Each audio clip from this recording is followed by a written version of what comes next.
Happy Friday, Hokie Nation. Welcome into this edition of the Friday Q&A. Kyle Marchak with Chris Coleman on set, but make sure to check out his article every Friday for some more in-depth stuff on this week's meeting with Rutgers. So without further ado, Chris, you ready to roll? Let's go. All right, we had a couple of questions this time. Bleeding Owen M said, Dorian Strong, my eye test says that he's having a great season so far, but I guess I really don't know because I don't think he is ever targeted. I actually got upset during the ODU game because I think they completed a pass against him. Do the numbers back up my eye test? Yeah, I think ODU completed one against him for like 2 or 3 yards or something like that. It wasn't a big gain.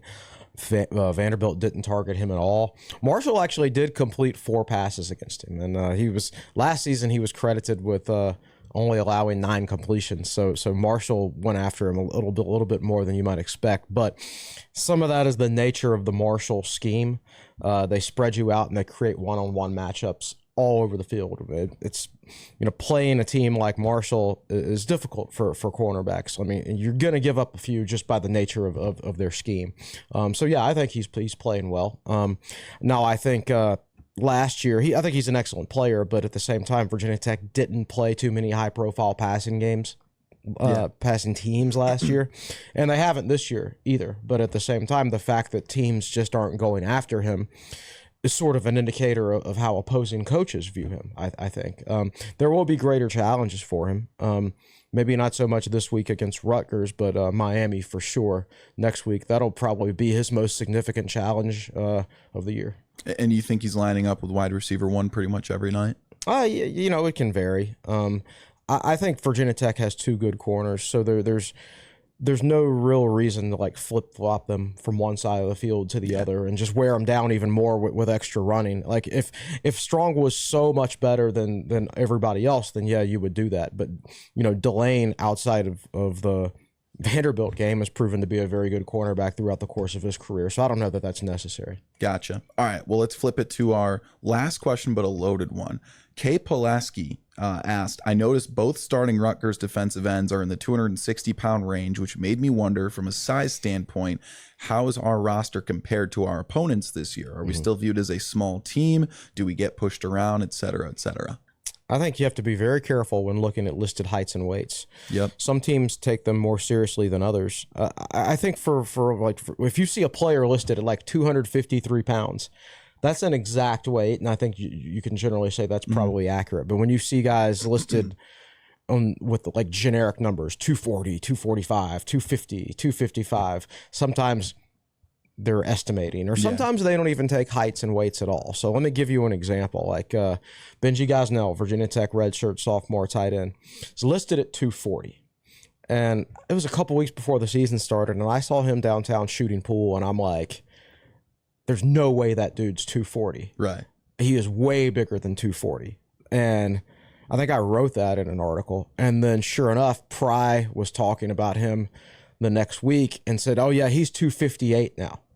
So Benji Gosnell is 258 pounds, yet for some reason on the online roster, they haven't updated that, and he's only listed at 240. So you got Coach Pry to fess up. Oh, well, I didn't. I didn't. He was like, all right, Chris, he's big. Right. Well, I didn't get him to fess up. I wasn't even there when he said it. I don't even know what brought on the conversation, to be honest. But yeah, he came out and said 258 pounds. I'm like, okay, that looks a lot closer to what I saw in person.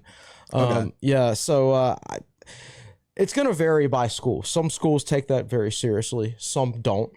Someone at the ODU game told me that he thought the ODU players a lot of them look smaller than their listed weights. Yeah. So it varies. I do an updated weights article every year, and I'm just not sure it's valid anymore because I'm not sure how seriously schools take the updating of their roster on a yearly basis. We should just get him in here and weigh them ourselves. Yeah, let's get the scale, weigh-in show and everything. All right. So for Mr. Pulaski, I did crunch the numbers. I just took the top 4 defensive ends on each team. So APR is 6'3", 252. Again, these are the listings. 6'4", 251 for McRae. Cole Nelson, 6'3", 251.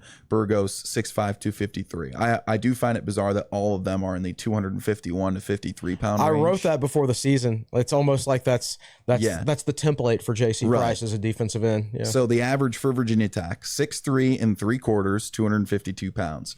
Now, Rutgers, not much different in terms of height. 6'5" for Aaron Lewis. Jabril Abdur-Rahman is 6'4", 250. Jordan Thompson, 6'2", 273. Jordan Walker, 6'4", 264. So they average out to 6'3 3/4 as well, but they're 10 pounds heavier, 263 pounds. Right. Again, these are all the listed weights. So let's talk about just the culture of these heights and weights in football. Is it like basketball where they're just going to toy with what they list?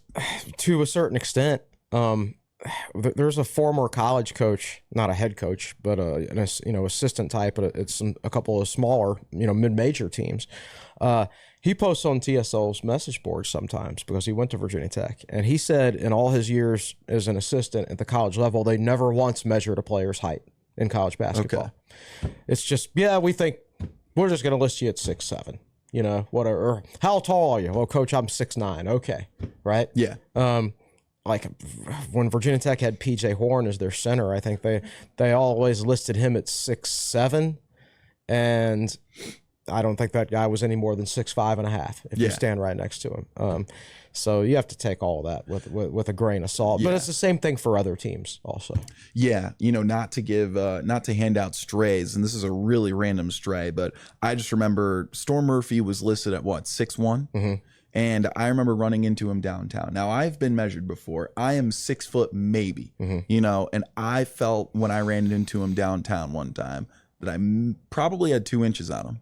Yeah. So that's concerning, right? Right. Yeah. It's I think that's the culture of heights and weights, right? You're exactly right. And so let's take Michael Vick and Tyrod Taylor, for example. Both listed at 6'1" at Virginia Tech. I saw a picture of them next to each other one time. One wasn't standing on a hill or anything like that. They were just taking a picture together for like Hokie Sports or whatever. And Tyrod's a good 2 inches taller than Michael Vick. So like Michael Vick was like 5'11", and Tyrod was probably more of a legit 6'1". And I've stood next to both before, and I think that seems accurate. You can see in that photo. Yeah, right. So I just pulled up. I literally just looked up Michael Vick and Tyrod Taylor next to each other. You could see Tyrod Taylor's got an inch on him at least. That's not even the picture that I remember, but yeah, at any rate, you got to take that stuff with a grain of salt sometimes. Right. Okay. So with that, my final question, just to tag on to that, how about at skill positions? Where does size matter? Kyle Monungai, for example, is 5'9", maybe 180 pounds, but he's been a bowling ball. Oh, he's a bowling ball, and I think I like short running backs. Yeah. They're a low center of gravity. You have to get lower to square up on them. I think if they've got like tree trunk thighs and midsection and things like that. A lot of Virginia Tech's best running backs have been that way. Both running backs in this game are built the exact same way. He's listed as a little bit bigger, but Quill Herbert was another similar guy. You go back to Chiron Stith. Who Chiron Stith's high school coach actually texted me the other day and said, this Monungai guy reminds me of Chiron Stith, and that's dead accurate. Chiron was like 5'8", 205 pounds, and was just a bowling ball. And you see so many running backs like that. I just think I think their balance is really, really good when they're short, but they have a low center of gravity, but they have really strong, really big legs. That's your ideal running back, I think. Gotcha. Cool. All right. Well, that's all we had this week. I think they got to give us a little bit more volume next time around. Just a couple of good questions. Yeah. Well, I'm going to answer some good ones in my written Q&A. Okay. You got to save some good stuff. Yeah. I've got to save the main stuff for the paid subscribers. Gotcha. There's some decent ones in there. All right. Well, what are your plans for this weekend? You going to the Rutgers game? I'm assuming. I will be there. Where are you tailgating?